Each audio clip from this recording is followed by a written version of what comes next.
Hello दोस्तों, स्वागत है आप सभी का हमारे चैनल में। दोस्तों, क्लास 10th मैथ का एनसीईआरटी का जो हम कर रहे हैं प्रश्नावली 3.2, आज उसका हम करेंगे पार्ट चौथा वीडियो है। जो कौन सा क्वेश्चन करना है, हमें 5वां क्वेश्चन करना है। तो 4 क्वेश्चन तक मैंने करा दिया है और 3 पार्ट इस एक्सरसाइज का बन चुका है। अगर वीडियो को नहीं देखे हैं तो डिस्क्रिप्शन बॉक्स में इसका लिंक है, वहाँ से जाके आप इसको देख सकते हैं। उसके बाद तब इस वीडियो को देखेंगे तो ज़्यादा समझ में आएगा। तो चलिए इस क्वेश्चन नंबर 5वां को हम शुरुआत करते हैं और देखते हैं इसको कैसे करेंगे। ये काफ़ी इंपॉर्टेंट क्वेश्चन है, ये बोर्ड एग्जाम में आने का काफ़ी ज़्यादा संभावना है, इसलिए इसको ध्यान से देखिएगा। चलिए, तो एक आयताकार बाग जिसकी लंबाई चौड़ाई से 4 अधिक है, ये लंबाई जो है चौड़ाई से 4 अधिक है का परिमाप 36 मीटर है, तो बाग की बीमाई ज्ञात करो। यानी लंबाई और चौड़ाई बताना है ना। चलिए देखते हैं इसको कैसे करेंगे। तो कहा था, एक आयत देंगे बनाएंगे हम। तो एक इस तरह से रेक्टेंगल एक बना लीजिए, रेक्टेंगल भी आयत, ठीक है ना। ये आयताकार है। तो कहा था कि अगर लंबाई जो है चौड़ाई से 4 अधिक है, तो अगर चौड़ाई को अगर मान ले x, तो लंबाई कितना हो जाएगा x + 4। देखिए अभी समझ में नहीं आया ना। चलिए देखते हैं, मानते हैं। माना आयत की चौड़ाई मान लेते हैं x है, ठीक ना। ये है चौड़ाई, ठीक। तो इसकी लंबाई जो है, लंबाई कितना हो जाएगा। कहा था कि क्वेश्चन में कि चौड़ाई से लंबाई जो है 4 अधिक है, तो x + 4 कर देंगे, है ना। तो लंबाई इतना हो जाएगा। अब इसका अर्ध परिमाप दिया था, किसका, हम कहेंगे आयत का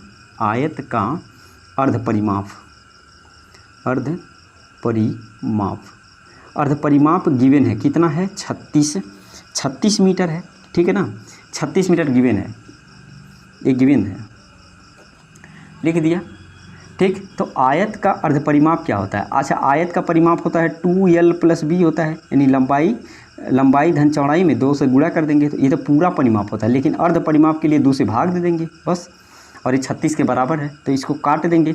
एक बात बताइए, ये लंबाई है क्या, ये लंबाई है, लेंथ है, और ये क्या है b, चौड़ाई, विड्थ मीन्स चौड़ाई, ठीक है ना। चलिए, तो यहाँ पे आप रख सकते हैं l + b आ गया, बराबर कितना आया 36 है। l की वैल्यू कितना है, x + 4 है, और b की वैल्यू कितना है, x है, रख लीजिए। और यहाँ पे 36, ठीक है ना। x + x 2x, इस 4 को उधर ले जाएंगे तो 36 - 4 बराबर 36 में से 4 घटेगा तो 32 आ जाएगा, ठीक है ना। 32, यहाँ पे 2x = 32, तो इधर काटापीटी कर देंगे, 2 से 16 टाइम में कट जाएगा, x = 16 आ गया, यानी 16 मीटर। बताइए ये क्या है, x क्या है।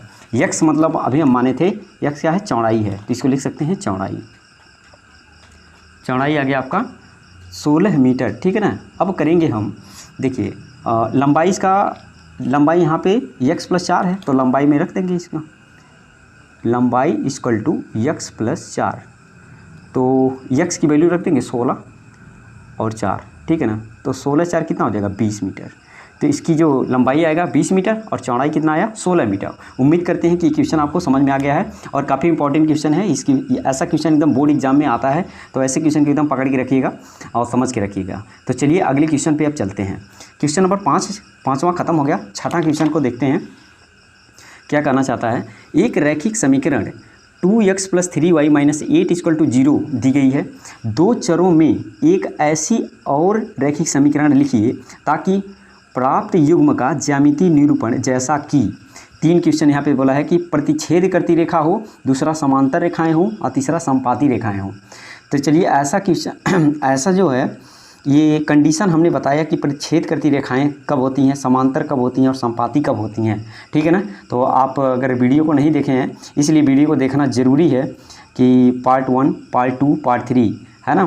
पार्ट किसका पार्ट, इसी का पार्ट एक्सरसाइज यानी प्रश्नावली 3.2 का 3 पार्ट में मैंने वीडियो बनाया है, तो उसको ज़रूर देखिए, उसके बाद तभी समझ में आएगा। तो चलिए इसको 6ठे क्वेश्चन को देखते हैं। ये है ना, अपने पास एक रिलेशन दिया है, पहले परिच्छेद करती रेखाएं हमें बताना है। चलिए करते हैं, लिख लेते हैं क्वेश्चन नंबर 6 का ये पहला क्या करना है। एक रिलेशन गिवन है 2x + 3y और यहाँ -8 = 0, ठीक है ना। ये रिलेशन नंबर 1 गिवन है और कह रहे कि पहला प्रतिच्छेद करती रेखा बताना है। प्रतिच्छेद करती रेखा कब होती है? जब हम जानते हैं A1/A2 not equal to B1/B2 हो, है ना। तो ऐसा हमें बताना है। देखिए ये कंडीशन अगर आ गया तो समझ लीजिए हमारा आंसर आ जाएगा। तो एक रिलेशन ही हमें बताना है। तो एक बात बताइए, अगर यहाँ पे कोई ऐसा वैल्यू ले लें ताकि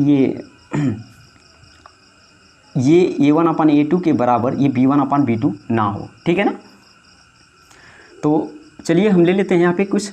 तो यहाँ पे ले लीजिए, देखिए यहाँ पे 2x है ना, यहाँ पे कुछ भी ले सकते हैं आप वैल्यू। मान लेते हैं मैं 5x है यहाँ पे प्लस का, यहाँ पे 7y कर लीजिए और यहाँ पे -8 ही रहने दीजिए, कोई दिक्कत नहीं है। ये रिलेशन नंबर 2। एक बात बताइए, हमने ये रिलेशन माना है, क्या देखेंगे ये A1 है ये A2 है, ये B1 है ये B2 है, क्या देखेंगे ये आपस में इक्वल हो पा रहा है क्या? हमें एक रिलेशन ही बताना था, हमने बता दिया है। अब चेक करेंगे कि आंसर ठीक है कि नहीं, ठीक है ना। चलिए चेक कर लेते हैं।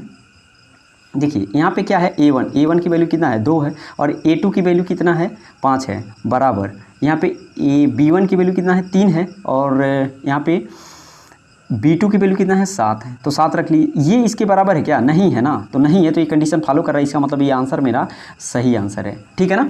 इस तरह से आप कर सकते हैं। तो पहला क्वेश्चन मैंने बता दिया। अब दूसरा जो है, दूसरा यहाँ पे देखिए समांतर रेखाएं होना चाहिए। कैसा? समांतर। तो समांतर के लिए समांतर रेखा के लिए हमने बताया था क्या कि A1/A2 बराबर B1/B2 हो, नॉट इक्वल टू C1/C2 होना चाहिए। मतलब ये इसके बराबर होना चाहिए और ये इसके बराबर नहीं होना चाहिए, राइट। चलिए अब कर लेते हैं, कोई एक इक्वेशन लिख लेते हैं। चलिए तो मैं लिख लेता हूँ इसको। जानते हैं यहाँ पे इसी का 2 गुना कर लीजिए, जो यहाँ पे है ना, ये जो गिवन है रिलेशन पहला, इसी का 2 गुना कर लीजिए। तो यहाँ पे लिख लेते हैं 4x, यहाँ पे प्लस कर लेते हैं 6y और यहाँ पे कर देते हैं माइनस का ये। अच्छा यहाँ पे इसका 2 गुना नहीं करिएगा क्योंकि इसके बराबर हमें नहीं लाना है ना। तो इसको कुछ भी ले सकते हैं, 2 3 4 5 है ना, लेकिन इसका 2 गुना नहीं करेंगे। चलिए हम 3 ले लेते हैं, ठीक है। 0 इक्वल टू रिलेशन नंबर 2। अब चेक करेंगे क्या ये मेरा जो लिखा ये आंसर क्या ये राइट है। देखिए ये मैंने समीकरण लिख दिया, एक और समीकरण बताना था मैंने लिख दिया है। चलिए चेक करेंगे इसको। देखिए यहाँ पे ध्यान से देखेंगे, यहाँ पे 2 है ना, A1 की वैल्यू 2 लिख लीजिए और A2 की वैल्यू कितना है 4 है, बराबर कर दीजिए। और यहाँ कितना है 3 है, तो लिखिए B1 की वैल्यू 3 और B2 की वैल्यू कितना है 6, बराबर करिए। यहाँ कितना माइनस का 8 और यहाँ कितना है माइनस का 3 है, लिख लीजिए। चलिए माइनस से माइनस कैंसिल आउट कर दिया। 3 दूना 6 और 2 दूना 4, 1/2 और यहाँ भी 1/2 और इसके बराबर 8/3 आ रहा है। क्या ये दोनों बराबर है और ये जो इसके बराबर नहीं है? बिल्कुल, है ना। तो यहाँ पे एक कंडीशन आ गया कि देखिए ये वाला कंडीशन फुलफ़िल कर रहा है क्या, है ना।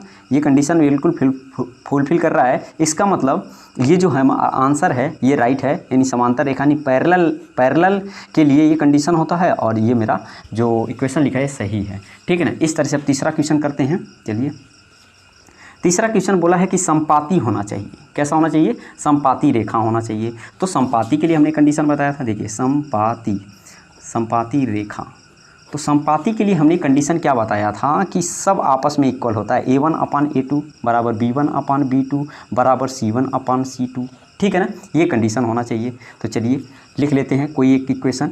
जो ये रिलेशन हमारे पास गिवन था शुरुआत में, इसी के हम क्या कर देंगे 2 गुना 3 गुना जितना भी गुना कर सकते हैं आप कर लीजिए। 2 गुना कर लेते हैं, चलिए 3 गुना कर देते हैं, 3 गुना कर देते हैं तो आ जाएगा सब बराबर। तो यहाँ पे लिख देंगे 2 था ना, 2 3 6x लिख लीजिए, प्लस का 9y लिख लीजिए और माइनस का 24 लिख दीजिए, इक्वल टू 0।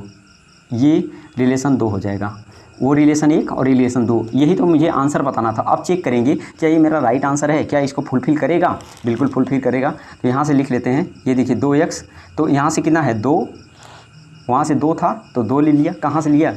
ये देखिए ये जो गिवन था यहाँ से 2 और यहाँ से जो अपना लिया है 6, 2/6 बराबर यहाँ था 3, तो यहाँ पे से लेंगे 3 और यहाँ से कितना लेंगे 9 बराबर यहाँ से माइनस का 8, है ना, यहाँ से माइनस का 8, तो माइनस का 8 और बटे यहाँ से माइनस का 24।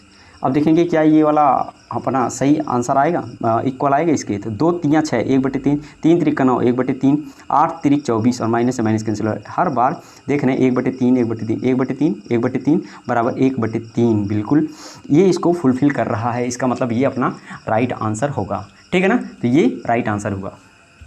तो इस तरह से हमने इसको इजी तरीके से समझ लिया है, कर लिया है। तो उम्मीद करते हैं कि ये तीनों जो है आपको समझ में आया है। अब चलते हैं क्वेश्चन नंबर 7वें पे, कितना 7वां नंबर कर लेते हैं। चलिए 7वां क्या है,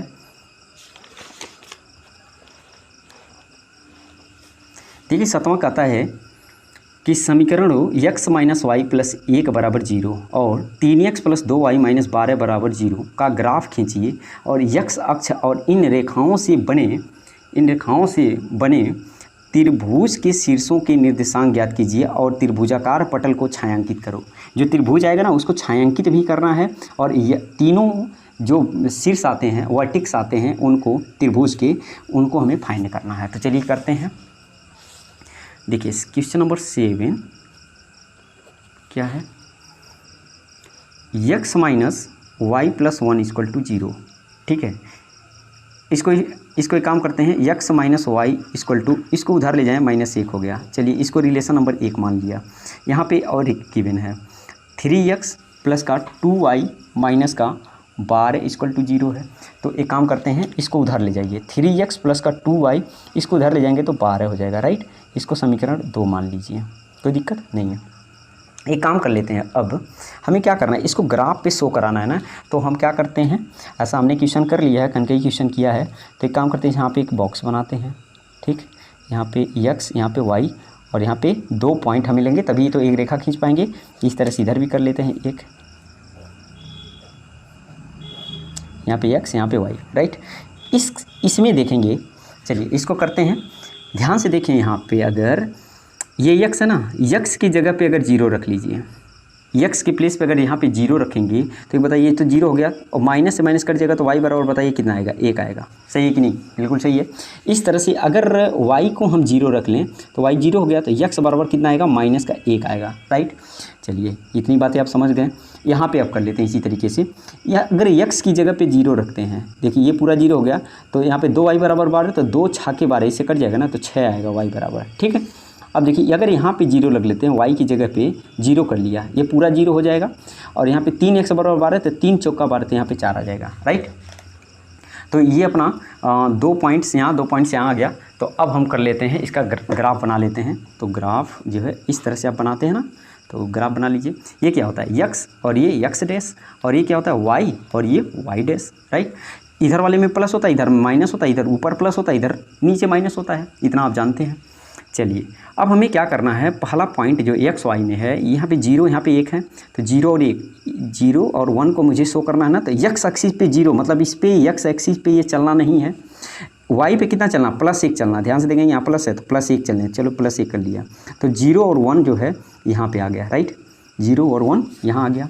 अब क्या करना है, देखिए x पे -1 चलना है, तो x एक्सिस पे -1 इधर है, -1। चलिए -1 कर लिया। अच्छा जितना भी ये लेंगे इतना बराबर बराबर लेंगे, तो -1। और y पे 0, y पे चलना ही नहीं, तो -1 और 0 आ गया, ठीक है ना। ये पॉइंट आ गया, ये 2 पॉइंट मिला। इन दोनों को हम क्या करेंगे, इसको इस तरह से ऐसे मिला देंगे, सही है। इन दोनों को सीधी लाइन से मिला देंगे, इन दोनों को मिलाते हुए इधर भी बढ़ा देंगे, इधर भी बढ़ा दिया, ठीक। इक्वेशन भी लिख सकते हैं, x - y + 1 ये है, ये इस लाइन पे इक्वेशन लिख सकते हैं आप, कोई दिक्कत नहीं है। अब देखिए यहाँ पे करेंगे x पे कितना है, 0 है, x पे 0 चलना है और y पे 6 चलना है। तो y पे 6, तो 1, अच्छा प्लस है 6, तो ऊपर चलेंगे 1, ये 2, ये 3, 4, 5 और 6, तो 0 और 6 कहीं यहाँ आएगा, ठीक है ना। ये पॉइंट यहाँ मिला। अब देखिए 4 और 0, x पे 4 चलना है, तो x पे 4 कहाँ चलेंगे, x पे चलेंगे और किस में, प्लस में चलना है, तो प्लस इधर है। तो 1, 2, 3 और ये 4, x पे 4 चला और y पे 0 चलना है, तो चलना ही नहीं है, मतलब ये आएगा पॉइंट। एक पॉइंट यहाँ आया, एक पॉइंट यहाँ आया। इन दोनों को क्या करेंगे, हम मिला लेंगे। क्या करें, मिला लें। चलिए मिलाते हैं, इधर से ऐसे खींच देंगे और यहाँ से इस तरह से इसको मिलाती हुई रेखा इस तरह से मिला देंगे, राइट। देखिए कुछ इस तरह जाएगा, आप स्केल से करेंगे बिल्कुल आपका स्ट्रेट लाइन होगा और सीधी जाएगा, ठीक है ना। तो चलिए इस यहाँ पे देखेंगे एक त्रिभुज बना। कौन सा त्रिभुज बना, ध्यान से देखिए ज़रा, एक पॉइंट यहाँ मिला ना, एक पॉइंट यहाँ मिला, एक पॉइंट यहाँ, तो यही तो त्रिभुज था। और कहा था इसको छायांकित करने को, देखिए ये त्रिभुज आया ना, इसको छायांकित कर दीजिए, ठीक है ना, छायांकित कर दिया, राइट। अब देखेंगे 3 पॉइंट हमें मिला कहाँ, एक तो पॉइंट देखेंगे, एक पॉइंट यहाँ मिला, एक पॉइंट यहाँ मिला, एक पॉइंट यहाँ मिला है, राइट। चलिए यही पॉइंट मिला, अब तीनों का निर्देशांक चाहिए। देखिए ध्यान से, इसका क्या है, इसका हमें पॉइंट मिला था, तो पहले वाले का निर्देशांक यहाँ पे आप नाम दे सकते हैं, ए, इसको बी कर दीजिए, इसको सी पॉइंट कर दीजिए। तो ए का आपका निर्देशांक पता है, ए का निर्देशांक क्या है आपके पास, -1 और 0। बी का निर्देशांक क्या है, चलिए 4 और 0 आ गया। और सी का निर्देशांक चाहिए ना, सी का निर्देशांक चाहिए, तो चलिए इसको देख लेते हैं। तो यहाँ पे देखिए, मैंने कहा कि अगर ये यहाँ पे पॉइंट है ना, तो इसका ये क्या है, एक्चुअल में ये हल है, इसका साल आंसर आया है, ठीक है ना। 2 पॉइंट तो हमें पहले से पता था, ए और बी हमें पता है, निर्देशांक भी आ गया है, लेकिन ये तीसरा का हमें पता नहीं है ना, इसको भी बताना है। एक्चुअल में ये ऐसे, ये लाइन ऐसे जा रहा था, ये लाइन ऐसे आ रहा था, जहाँ कट करता वो क्या होता है, सॉल्व होता है, आंसर होता है। तो यही तो आंसर है। तो देखेंगे कितने पे गया है, 1 2, तो 2 पे ये ठीक सामने है 2 के, ठीक है ना। तो एक्स एक्सिस पे 2, तो यहाँ पे लिखेंगे सी पॉइंट को x पे 2, पहले x लिखते हैं उसके बाद y लिखते हैं। तो x एक्सिस पे 2 और y पे देखेंगे 1 2 3, ठीक है ना। तो यहाँ पे कहीं आके पॉइंट मिला है, यानी y का वैल्यू है 3। तो इस तरह से अपना ये 3 बिंदु आ गया त्रिभुज के, जैसे लिख रहे हैं त्रिभुज के शीर्ष, त्रिभुज के ये शीर्ष हैं तीनों, A B C, यही अपना फाइनल आंसर है, ठीक है ना। तीनों त्रिभुज का शीर्ष निकाल दिया और यहाँ पे इसको छायांकित कर दिया। उम्मीद करते हैं कि ये क्वेश्चन जो है आपको समझ में आया है, और ये बहुत ही ज़्यादा इंपॉर्टेंट क्वेश्चन है, मोस्ट क्यू इंपॉर्टेंट लिख सकते हैं, बोर्ड एग्जाम के लिए बहुत ही ज़रूरी, और काफ़ी बार बोर्ड एग्जाम में पूछा है। इस तरह से आप इसको कर सकते हैं और हैबिट में रख सकते हैं आप, ठीक है ना। मैंने बहुत शॉर्ट मेथड में इसको समझाने की कोशिश की आपको। उम्मीद करते हैं कि ये वीडियो जो है आपको काफ़ी अच्छा लग रहा है। ये जो है चौथा वीडियो था इसका, तो तीनों वीडियो का डिस्क्रिप्शन बॉक्स में लिंक है, उसको जाइए देखिए। इस तरह से आप यहाँ तक देखने के लिए, पूरा वीडियो देखने के लिए आपको बहुत बहुत धन्यवाद। अगर वीडियो अच्छा लगा, वीडियो को लाइक करिए, अपने दोस्तों में ज़रूर शेयर करिए। तो चलिए दोस्तों, फिर मिलते हैं अगले एक्सरसाइज में, तब तक के लिए बाय बाय।